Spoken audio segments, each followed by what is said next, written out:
You know, I've spent many a late night at a restaurant with a wounded pastor, a struggling leader who is ready to quit. Their spouse is worried sick because their health is deteriorating under the stress, and they're angry. The anger is just barely under the surface, if under the surface at all. They feel betrayed, they feel lied to. And you know that when they came to their leadership position in the first place, they came with excitement, they were courted, and they had this honeymoon phase, and they had a sense of call to that place, and they had vision, and they were excited about the possibilities. And then a year or two later, you see these same people, and they would leave that job in a heartbeat if another job offer came. And so we try to share with them and help them see that, first of all, God is the one who is responsible for that position. If He put them there, then God had a purpose for them, and God also had a plan for that organization. And the sad thing is, a lot of folks think, okay, God called me here, now it's up to me to figure out what to do. And it's up to me to come up with goals and a bold vision, and then I've got to get everybody else to buy into it and support it and get behind it.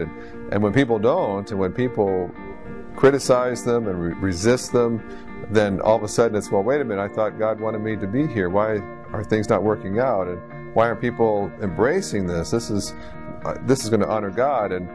But when we begin to share, well, have you really heard from God?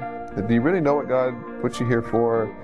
Do you really believe that what you're asking your people to sacrifice and give their efforts toward is from God, or it's just from you?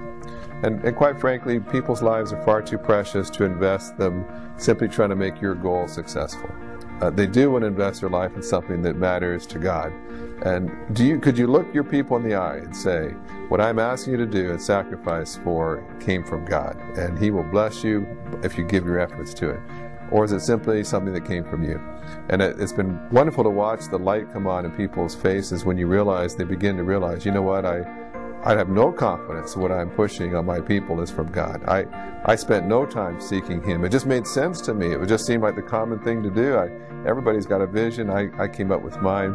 And all of a sudden they begin to realize, I don't have to figure everything out. The burden's not up to me to make this company successful. I just need to stay before God long enough for Him to share His heart with me. I have a friend who says, you just need to park yourself next to the heart of God and hear what God believes and cares about and wants to accomplish.